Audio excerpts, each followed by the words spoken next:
sin más preámbulo, le damos la bienvenida al presidente del Parlamento, Daniel Salaverry, con quien esperamos poder cubrir todas las bases. Congresista, gracias por estar con nosotros.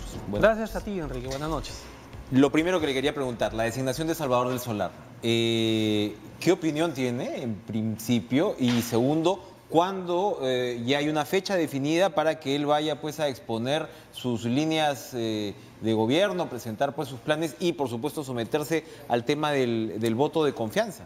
Bueno, yo saludo las primeras declaraciones, no solamente la designación del Premier del Solar, sino sus primeras declaraciones en las cuales se ha referido a construir esta nueva relación con el Congreso, una relación de más diálogo y a bajar el nivel de confrontación del ruido político, que es lo que nos hemos propuesto nosotros también desde hace varios meses que asumimos la presidencia del Congreso.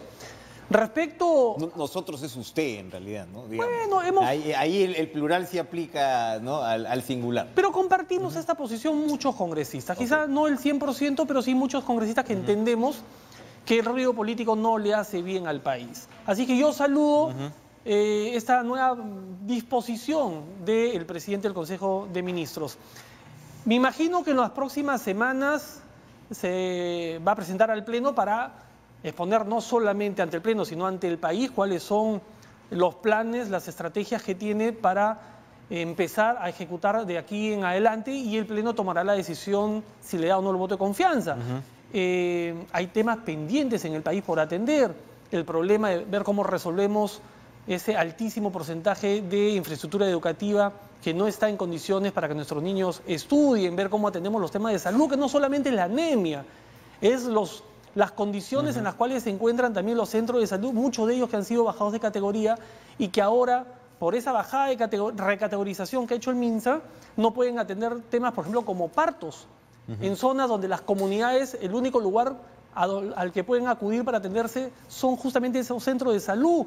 El tema de la reconstrucción, en fin, hay muchísimos temas. El tema económico, tenemos que superar ese tope que tenemos hace varios años de 3.5, 3.8, 4% de crecimiento económico para empezar realmente a reducir pobreza y a generar empleo, porque si no el país no sale, ¿no?, del estancamiento en el que se encuentra. Pero ¿cómo establecer ahí una agenda un poquito más, digamos, pensada, conversada, racional?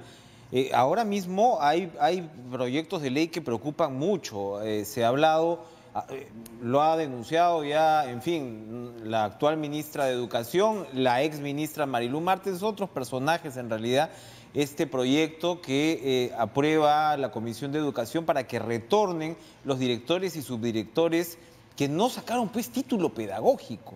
A la congresista Milagros Salazar, que tantas veces hemos conversado acá, yo le quisiera preguntar si ella entonces mandaría a su hijo a un colegio donde el director no haya sacado un título en 20 años. Y este proyecto de ley permitiría que 14.000 reingresen. O sea, esto es un torpedo a la reforma educativa. El otro tema, por supuesto, es el de las AFPs. También se está denunciando que el Congreso está perforando el sistema de pensiones a la larga por, de repente saludar a la tribuna. ¿Qué opina de cuando usted me está hablando de construir una agenda más racional, más lógica para el desarrollo del país, que sigamos enfrentados a este tipo de iniciativas parlamentarias? Sí, ese es el problema cuando no hay una agenda en común. Concertada. Cuando cada poder del Estado tiene objetivos distintos, no negativos, quizá ambos desde su punto de vista y desde su posición, pensando en cómo desarrollar mejor a nuestro país, cómo mejorar la calidad de vida de los peruanos, pero que estos objetivos van cada uno por puertas separadas. Este dictamen que has mencionado de los docentes que se reincorporarían, recién va a tener que ser debatido cuando se ponga en la agenda, todavía no está en la agenda del Pleno, y va a tener que revisarse. Nosotros mismos, desde la mesa directiva que yo presido, hemos anunciado un plan para mejorar y profesionalizar el tema administrativo del Congreso. Vamos a hacer un concurso público y vamos a lanzar un concurso para más de 200 plazas, justamente porque queremos que los ingresos al Congreso, a las plazas de estables, de nombrado al Congreso, sea por meritocracia.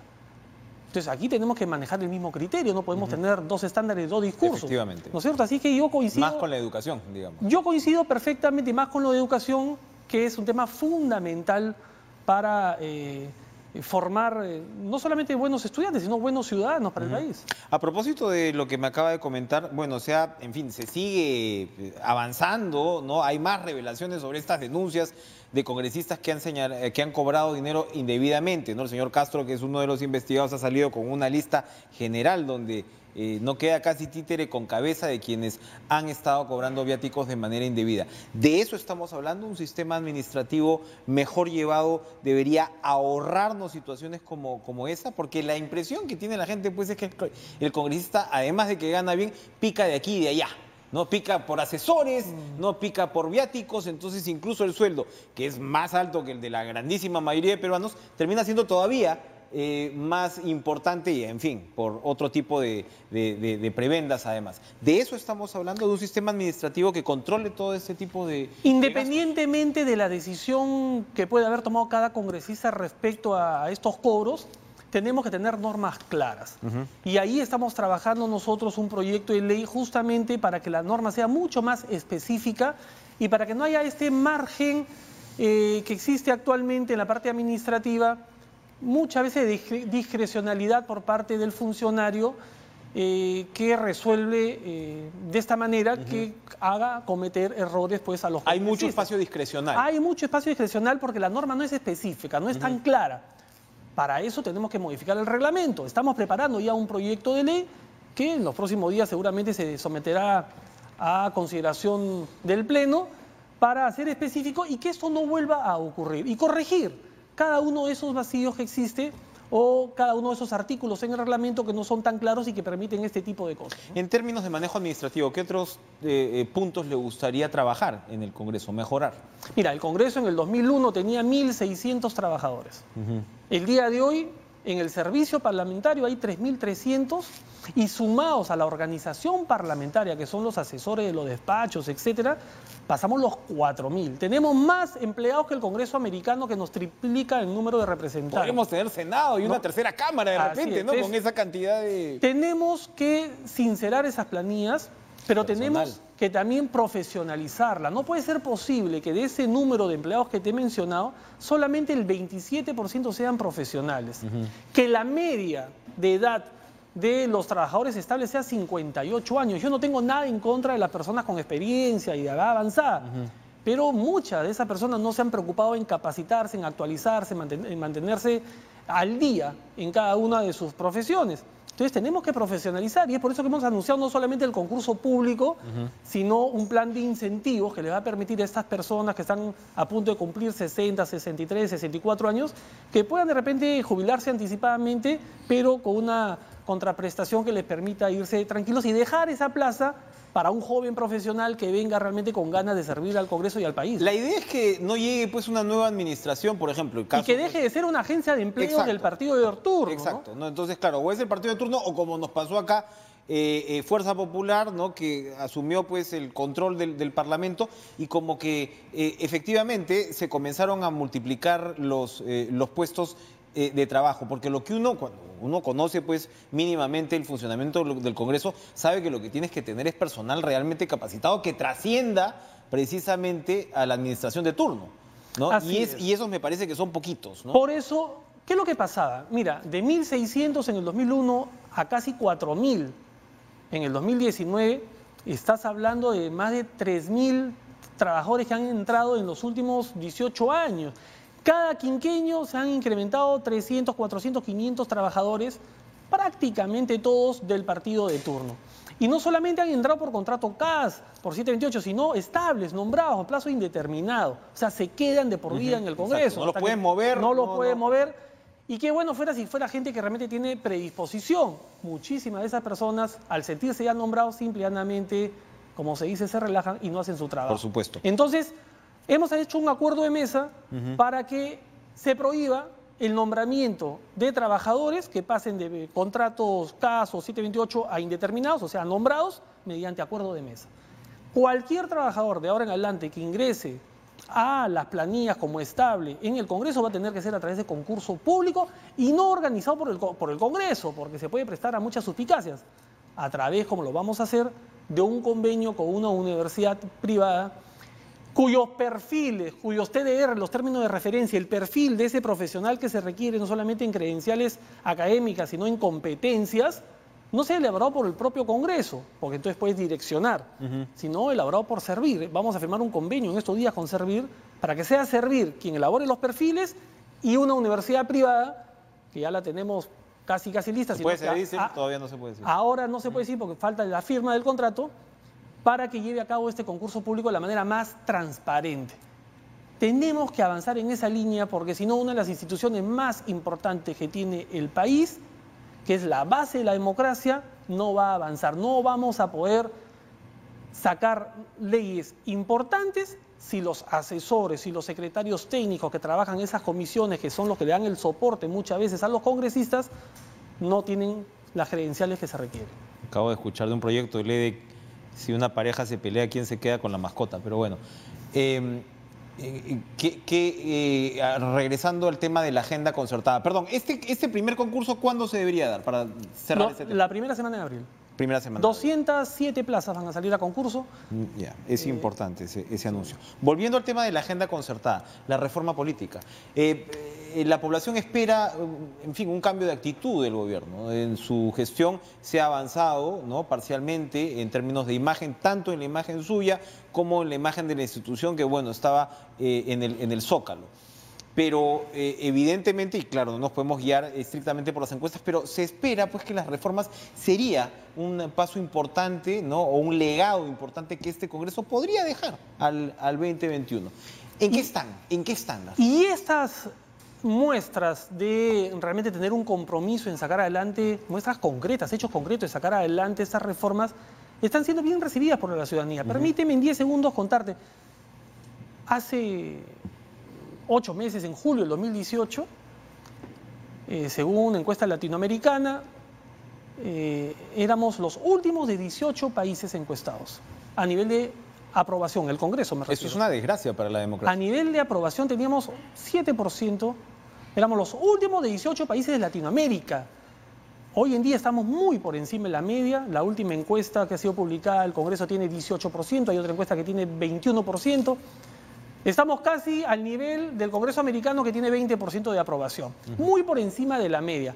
Y es porque hemos dado pasos y decisiones, hemos tomado decisiones concretas, no solamente en el tema administrativo, sino nos las hemos jugado por la reforma de justicia.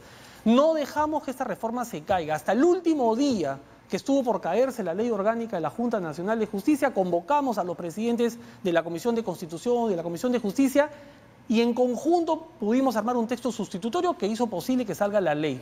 Hay varios proyectos más que están aún, o dictámenes pendientes de la reforma de justicia que tenemos que ir avanzando, porque con lo que se ha aprobado no es toda la reforma, es el inicio de la reforma. La Junta Nacional es el inicio. Y a la par tenemos que ir avanzando con la reforma política. Hasta el momento no nos llega la propuesta del Ejecutivo. Nosotros como Congreso... No se ha sabido más, ¿no?, después de la presentación del informe Tuesta, ¿no?, que se supone ha sido Yo muy me imagino conversado que con como las bancadas. este proyecto, como iniciativa legislativa, tiene que tener aprobación del Consejo de Ministros, obviamente el presidente habrá querido que sea el nuevo gabinete presidido por Del Solar quien revise las propuestas y quien le dé el aval, y no el gabinete saliente. Es entendible, pero el Congreso también va a elaborar su propia propuesta, no como comisiones, sino como institución, pero bajo un sistema distinto, un sistema más participativo de la población. Ahora le toca a la gente. Ya opinaron los especialistas en 4 paredes, ahora vamos a recorrer el país en 4 macroregiones y vamos a hacer asambleas con profesionales especialistas en la materia que recogen experiencias importantes internacionales, y serán los ciudadanos quienes den sus aportes cuál es el sistema político de representación que quisieran para su país. Si quieren el voto preferencial, si quieren 2 cámaras, si quieren el distrito único, en fin. ¿Cuáles? De abajo hacia arriba. Ya no es 5 o 6 expertos que dicen qué cosa es lo que hay que hacer. ¿Cuándo va a ser esta ronda de viaje? Ya firmamos el convenio. Bueno, lo vamos a lanzar en estos días, no quiero quemar la primicia porque todavía quémela. Vamos a formalizar algunos temas, pero en 15 días debemos estar iniciando estas reuniones, y estas propuestas, estos aportes de los ciudadanos van a ser recogidos van a ser parte de un borrador de un proyecto que luego van a pasar también un filtro de intelectuales, de la academia, de líderes de opinión, de las propias bancadas del Congreso, y la vamos a poner a consideración de las comisiones, Perfecto. al igual que la propuesta del Ejecutivo, para que finalmente, cuando se apruebe la reforma política, esa reforma ya esté socializada con la gente, con el pueblo. Muy anuncios importantes los que está pronunciando el presidente del Congreso esta noche. Vamos a una pausa y regresamos con más.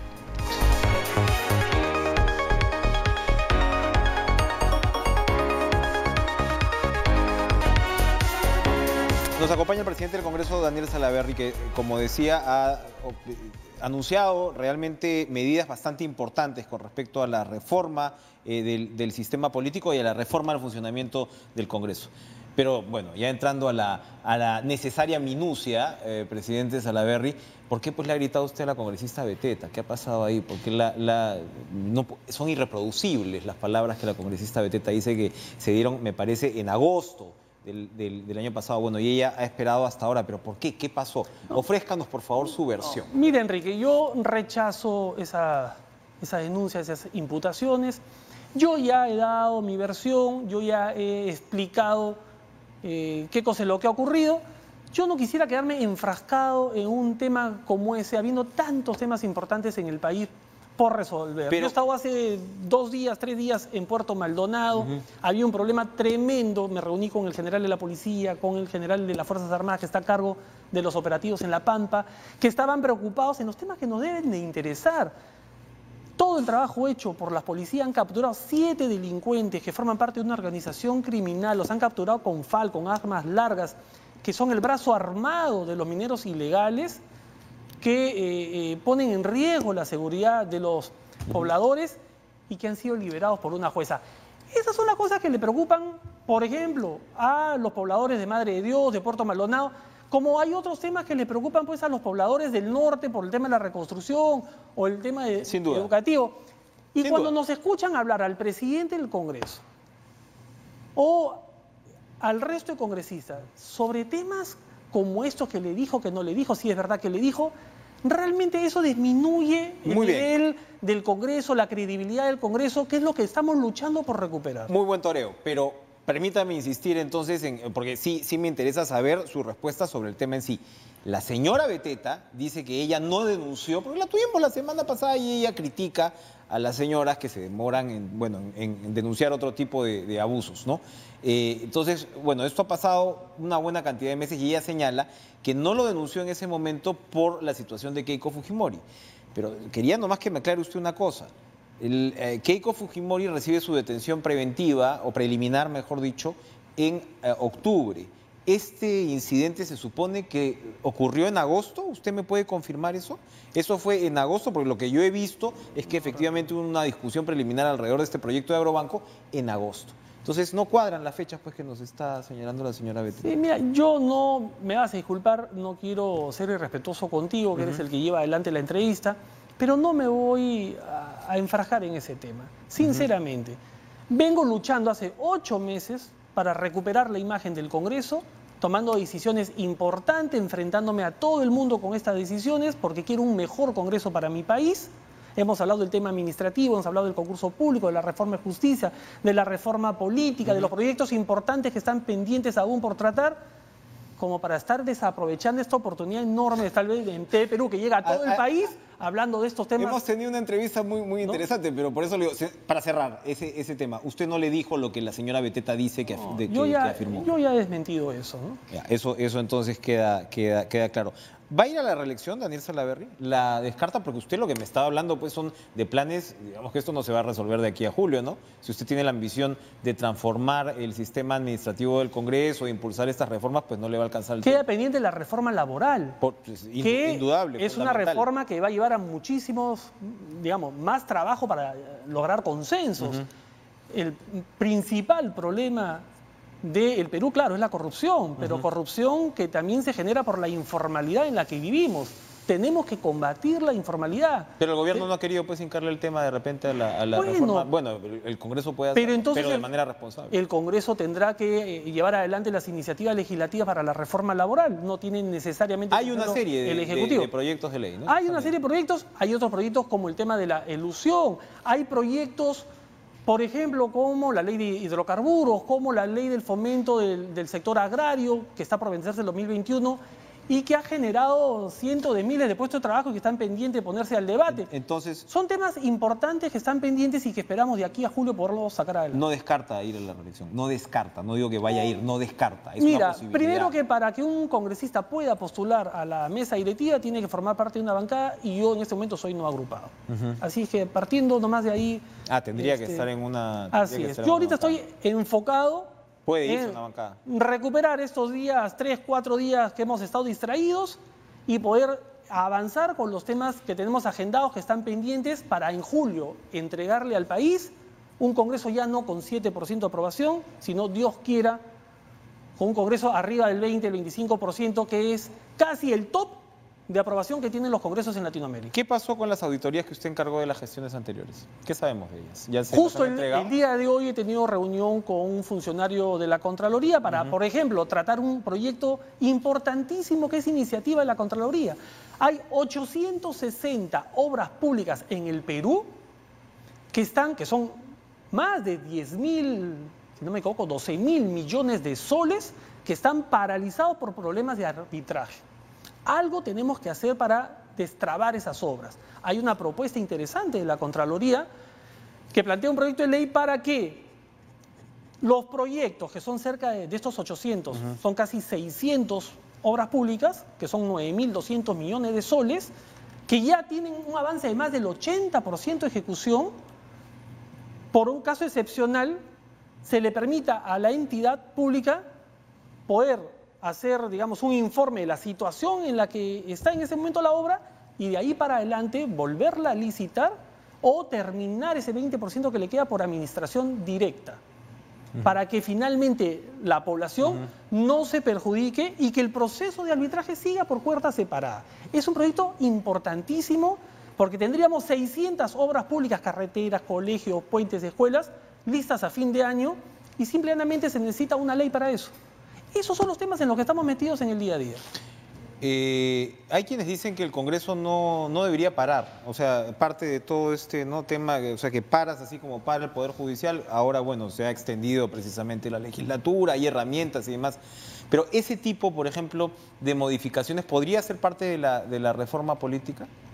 Bueno, eso es parte del reglamento más que de la reforma política del Congreso, del funcionario. Yo también considero, al igual que todos los que opinan de esa manera, que el Congreso no debería parar una semana al mes para que los congresistas viajen a sus regiones, porque perdemos sesiones de pleno, sesiones de comisiones, cuando esos 5 días de representación el congresista los puede hacer en cualquier momento del mes. Ha fracasado la semana de representación como formato, digamos, más que fracasado, como forma de trabajo. Paraliza a toda la institución y no nos podemos dar ese lujo. Entonces el congresista, puede ser una modificación al reglamento, el congresista viaja a su región 5 días al mes, que son los mismos de la semana de representación, él verá en qué momento lo hace, en qué momento viaja, pero el Congreso sigue funcionando, sigue sesionando todos los jueves. Actualmente sesionamos solamente en 3 jueves al mes, cuando podríamos sesionar 4 jueves y los días que se necesiten. Entonces, esa es otra de las propuestas que forman parte de este proyecto que estamos elaborando para justamente ir modificando las normas que generan todos estos vicios que hacen cometer una serie de errores pues, a los congresistas y que obviamente son mal recibidos por los ciudadanos, ¿no? Le voy a hacer una pregunta para terminar, para que la responda luego de la pausa, y es que mañana se supone está agendada la interpelación contra el ministro de Justicia, Vicente Ceballos, por el acuerdo de Odebrecht. Usted me presenta, digamos, un programa de reformas que parecen ir en contravía de lo que incluso plantean los miembros de su propia mesa directiva. Jenny Vilcatoma es la que presentó originalmente, ¿no?, este proyecto de ley, que en realidad es para sabotear o para torpedear la colaboración eficaz con Odebrecht. Quisiera, por favor, que habláramos de este tema tras la pausa.